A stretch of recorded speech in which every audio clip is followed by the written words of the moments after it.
আমন্ত্রণ জানাচ্ছি বাংলা কারেন্ট নিউজে। হঠাৎ করে সোশ্যাল মিডিয়া জুড়ে শুরু হয়েছে তুমুল আলোচনা। তৌহিদ আফ্রিদির মাকে ঘিরে ছড়িয়ে পড়েছে একটি ভাইরাল অভিযোগ, যা নিয়ে এখন বিভক্ত নেটিজেনরা।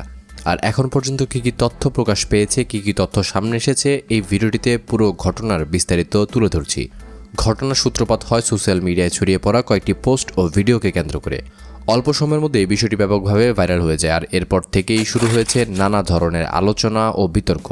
অনেকেই বিভিন্ন দাবি সামনে আনতে থাকেন, আবার অনেকেই সেই দাবিগুলো নিয়ে প্রশ্ন তোলেন। তবে এখানে একটি গুরুত্বপূর্ণ বিষয় রয়েছে। ভাইরাল হওয়া বিভিন্ন পোস্টে যে দাবিগুলো করা হয়েছে, সেগুলোর সবকটি স্বাধীন ও নির্ভরযোগ্য প্রমাণ এখন পর্যন্ত প্রকাশ্যে আসেনি। অন্যদিকে অনেকে মনে করছেন বিষয়টি অতিরঞ্জিত বা প্রেক্ষাপট ছাড়া উপস্থাপন করা হয়েছে, ফলে একই ঘটনাকে ঘিরে ভিন্ন ভিন্ন মতামত দেখা গিয়েছে। এ কারণে কোনো ভাইরাল পোস্ট, ছোট ভিডিও ক্লিপ বা স্ক্রিনশট দেখে তড়িঘড়ি করে সিদ্ধান্ত পৌঁছানো ঠিক নয়। কারণ অনেক সময় একটি ভাইরাল কন্টেন্ট পুরো ঘটনার প্রেক্ষাপট তুলে ধরে না। নির্ভরযোগ্য তথ্য, সংশ্লিষ্ট পক্ষের বক্তব্য এবং যাচাই করা সূত্রই একটি ঘটনার বাস্তব চিত্র বুঝতে সবচেয়ে বেশি সহায়তা করতে পারে।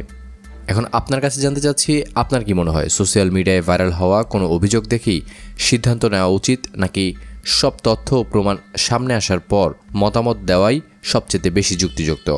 আপনার মূল্যবান মতামত অবশ্যই কমেন্ট বক্সে জানাতে পারেন। এই ধরনের আলোচিত বিষয় নিয়ে তথ্যভিত্তিক ও আপডেটেড ভিডিও এবং নিয়মিত অথেন্টিক নিউজ দেখতে চ্যানেলটিকে সাবস্ক্রাইব করুন এবং নোটিফিকেশন বেল আইকনটি অন করে রাখুন। ভিডিওটি ভালো লাগলে একটি লাইক দিয়ে আমাদের অনুপ্রাণিত করতে ভুলবেন না। ধন্যবাদ।